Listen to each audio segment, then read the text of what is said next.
Dragi Marko, tebi i svim župljanima, Hrvatima i Hrvaticama župe Svetoga Nikola Tarilića čestitam 50. obljetnicu života ove župne zajednice.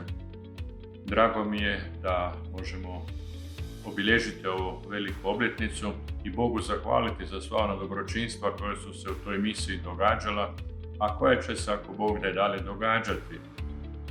Naši Hrvati u svijetu čuvaju svoju vjeru koja već skoro 14 stoljeća živi u našem hrvatskom narodu, pa ustrajte u tome i uz Božju pomoć nemojte zaboraviti i svoju vjeru i svoj hrvatski narod.